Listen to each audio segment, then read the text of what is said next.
Okay, friends, come on in. Thanks for joining us here at noon. I'm Felicia Lawrence on the desk with meteorologist Sean Ash on what could be our last warm day for a while. That's what he's forecasting. Well, it is January, so it should be cold. It should be snowy here. But yes, if you like the 50s, I would suggest taking advantage of today because the colder days ahead and a snowy pattern ahead as well, Felicia. Let me show you outside right now. We've got some mid-level clouds again, similar to yesterday, though I think these will stick around much longer. Our average high, by the way, 36. We're already 10 above that. We had temperatures yesterday that peaked at 45, so we're already well ahead of that pace. But it is going to be a breezy day. Southwest between 20 and 30. The gust may be higher at times as we go into the afternoon. A lot of clouds around. We're not expecting much in terms of precipitation. Here's the numbers right now that range from 41 in Peru, almost at 50 degrees this hour in Bloomington. You can see that wind direction from the southwest. And that map compared to this time yesterday is about 10 degrees warmer. So that's why we're forecasting highs to make it into the mid-50s, even with the cloud cover that we have around. As we've advertised, we're going to have a transition tomorrow as we'll see temperatures dropping throughout the day. Today we're at 54. There's your average of 36, and this is where we're going. You can see temperatures will be tumbling into the 20s tomorrow afternoon, and we're going to stay on the colder side of average. We've got to talk about the snow that's coming in for tomorrow and several snow chances in the 7-day forecast here in just a little bit. Thanks a lot, Sean. And now to that story we just teased and told you about. This afternoon, a father is dead and his 2 children are recovering after being pulled out of a retention pond on the northeast side. We now know that father's name. That crash happened just after midnight on Pendleton Way near Pendleton Pike and I-465. And we know that 4 IMPD officers went into the water and pulled the family from their car that was fully submerged. IFD says the man and one of his children were believed to be in cardiac arrest. Officers did perform CPR. The Marion County Coroner's Office is now identifying that man as 28-year-old Deshaun Sims, with the children being about 9 and 8 years old. The 2 children are in stable condition. Right now, police are continuing their investigation. It is unclear how that car got into the pond. And today our crew was at the scene of a large police presence on the northeast side of near Washington Park. We're still working to learn why the Department of Homeland Security was there. Our crew did see 2 people taken into custody. Now, we reached out to DHS and IMPD to learn more about this situation. Once we do learn more, we'll have those details here on air and online at WTHR.com.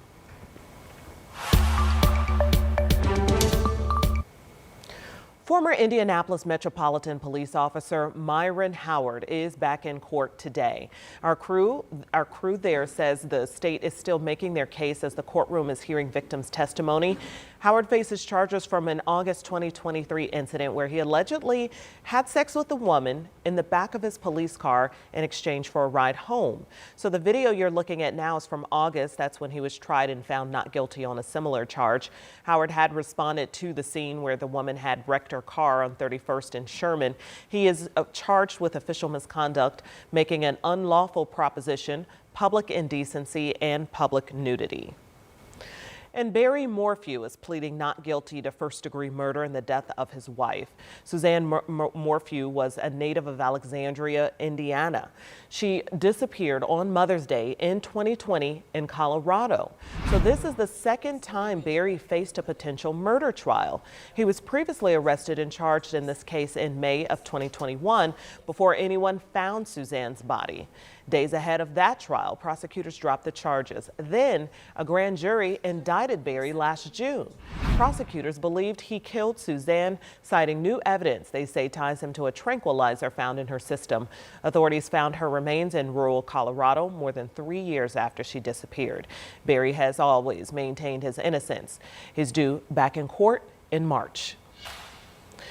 We have reports that the Marion County Jail is over capacity and potentially operating over budget. Sheriff Kerry Forrestal pointed to several reasons behind the overcrowding, but he says it starts with state delays. Forrestal says all 2,400 county-funded beds are occupied, and at least 175 of those people already sentenced. They're just waiting to be transferred to state prison.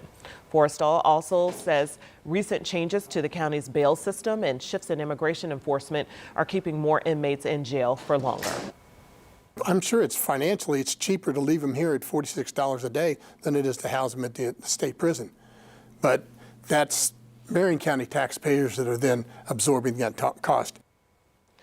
The sheriff says he's met with ICE officials who have promised to pick up longer-term ICE detainees more often. 13 News has reached out to both ICE and the Indiana Department of Corrections, but has yet to hear back.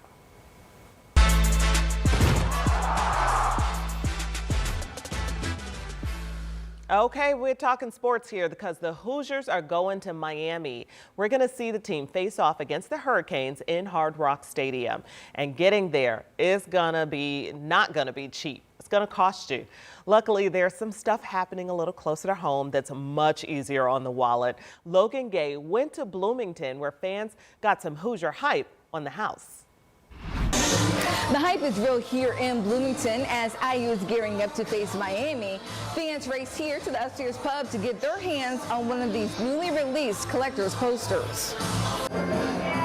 We showed up right at 3, walked in and just grabbed the posters for all our friends. Sophie Riley was one of the first through the door, hoping to score a poster. Super fun. It's got all like the bowl games and all that. So, just a great commemorative poster for a historic moment. Fans walked out carrying 1, 2, even 3 posters at a time.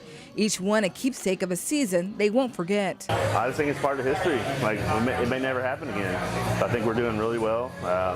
So it's a big, exciting news. This is something I could hang up in my room, even in my house. I'm framing mine. Yeah, so.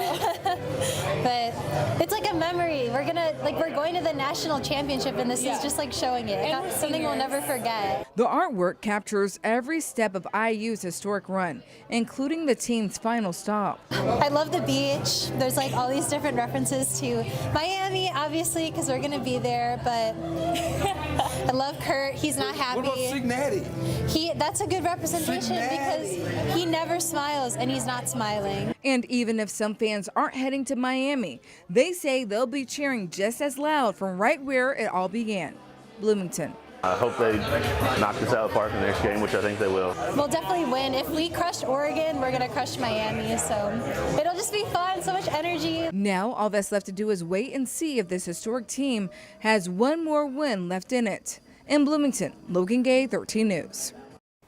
Okay, Miss Logan, we're going to have coverage all week getting you ready for the national championship. And then our sports team will be traveling to Miami later this week where they will bring you live coverage starting Friday.